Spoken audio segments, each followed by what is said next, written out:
आज हम लोग एक नया टॉपिक शुरू करने वाले हैं जिसका नाम है इकोनॉमिक ग्रोथ एंड डेवलपमेंट। ये भी आपके एनसीईआरटी बुक से बहुत एक इम्पॉर्टेंट टॉपिक है।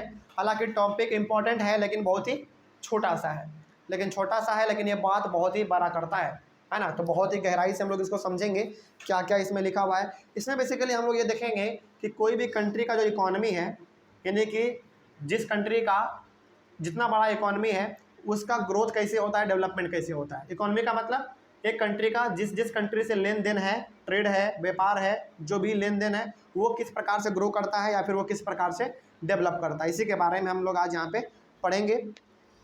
लिखा हुआ है, if we look all democracies and all dictatorships for the 50 years between 1950 to 2000 we will notice that dictatorships have slightly higher rate of economic growth। यानी कि यदि हम लोग 50 साल का बात करें, कब से कब तक का, 1950 से लेकर 2000 तक का यदि हम लोग बात करें तो इस बीच में आप ये पाएंगे कि सबसे ज़्यादा यदि किसी कंट्री का इकॉनमी ग्रो किया है तो वो किया है हमारा डिक्टेटरशिप का। यानी कि जहाँ पे डिक्टेटरशिप वाले गवर्नमेंट है उसका जो इकॉनमी है वो सबसे ज़्यादा ग्रो किया है, ऐसे आपको मिलेगा। लेकिन क्या इससे हम ये मान लें कि डिक्टेटरशिप अच्छा गवर्नमेंट है? नहीं, बिल्कुल भी नहीं। बहुत सारे बच्चे को ये लगता है कि ठीक है डेमोक्रेसी जो है अच्छा ग्रो किया उस समय पे, मतलब ये हो गया। बहुत सारे बच्चे ये मानते हैं कि डिक्टेटरशिप जो है अच्छा ग्रो किया इस 50 साल में तो डिक्टेटरशिप अच्छा हो गया। नहीं, बिल्कुल भी नहीं। केवल एक फैक्टर को देख के आप ये नहीं कह सकते हैं कि डिक्टेटरशिप एक अच्छा फॉर्म ऑफ गवर्नमेंट है, बिल्कुल नहीं कह सकते हैं आप। यदि डिक्टेटरशिप किसी एक फील्ड में बढ़िया है तो डेमोक्रेसी जो है हज़ारों फील्ड में बढ़िया है, तो कौन बढ़िया हुआ? डेमोक्रेसी बढ़िया हुआ, है ना। लेकिन ये डाटा कह रहा है कि 1950 से लेकर 2000 के बीच में जो है ऐसा डाटा तैयार किया गया है, ऐसा ऑब्जर्व किया गया था कि डिक्टेटरशिप जो है वो सबसे ज़्यादा आगे बढ़ रहा था, यानी कि वो ज़्यादा तरक्की कर रहा था। इसका मतलब ये नहीं हो गया कि डेमोक्रेसी पीछे था, इसका मतलब बिल्कुल भी ये नहीं होता है ना। खैर आगे बढ़ते हैं। आगे है countries economic development depends on the following factors which are as follows. किसी भी कंट्री का जो इकोनॉमी है वो उसका डेवलपमेंट जो है कुछ ऐसे हमारे पास फैक्टर्स हैं, ऐसे कुछ कारण हैं जिस पे डिपेंड करता है। जैसे पहला है आपका कंट्रीज पॉपुलेशन साइज।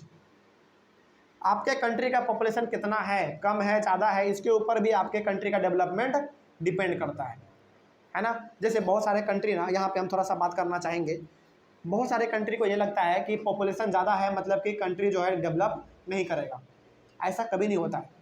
चाइना का पॉपुलेशन दुनिया में क्या है, सबसे ज़्यादा है, लेकिन चाइना का आज देखो इकोनॉमी कितना आगे है इंडिया से, बिल्कुल आगे है, बहुत आगे है। यहाँ पे बात क्या है? बात यहाँ पे ये है कि चाइना कभी भी अपने पॉपुलेशन को एक समस्या समझा ही नहीं है। हो सकता है भारत के लिए पॉपुलेशन जो है एक समस्या हो, लेकिन चाइना के लिए पॉपुलेशन एक समस्या नहीं है, उसके लिए एक अपॉर्चुनिटी है। अपॉर्चुनिटी इस रूप में है कि चाइना का ये मानना है कि जितने आदमी होंगे उतने काम करेंगे, और जितने काम करेंगे उतने पैसे कमाएंगे, और जितने पैसे कमाएंगे उसका कंट्री का इकोनॉमी अपने आप बढ़ेगा, है ना। तो ये सोच लेना कि पॉपुलेशन ज़्यादा है तो कंट्री ग्रो नहीं करेगा, ये बिल्कुल गलत बात है। यदि अच्छे तरीके से उस पॉपुलेशन का यूटिलाइज किया जाए, उस पर ध्यान दिया जाए, उसके ऊपर इन्वेस्टमेंट किया जाए तो ऑब्वियस ये बात है हमारा पॉपुलेशन हमारे लिए बेनिफिट करके देगा। एग्जाम्पल सबसे अच्छा कौन है? आपका चाइना। चाइना ने कभी सोचा ही नहीं कि पॉपुलेशन चाइना का ज़्यादा है तो हमारे लिए समस्या है, नहीं। उन्होंने हमेशा इस चीज़ को एक अपॉर्चुनिटी के रूप में समझा। कोई दिक्कत नहीं, हमारा पॉपुलेशन ज़्यादा है तो हमारे लोग ज़्यादा काम करेंगे, हमारे पास पैसा ज़्यादा आएगा, हमारा इकोनॉमी ज़्यादा ग्रो करेगा, है ना।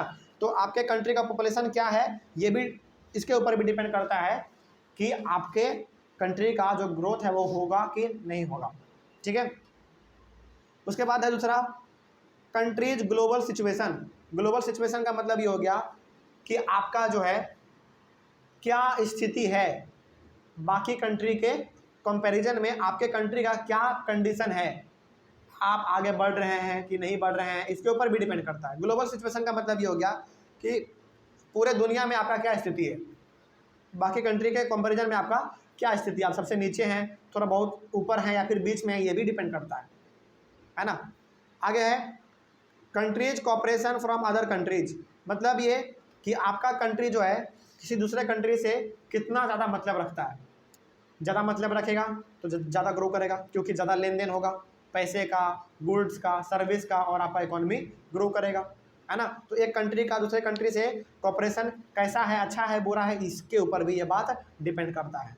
ठीक है, आगे बढ़ते हैं फिर। Countries economic priorities adopted by the country, मतलब क्या हुआ, ये सबसे इंपॉर्टेंट है, चौथा वाला इंपॉर्टेंट है सबसे।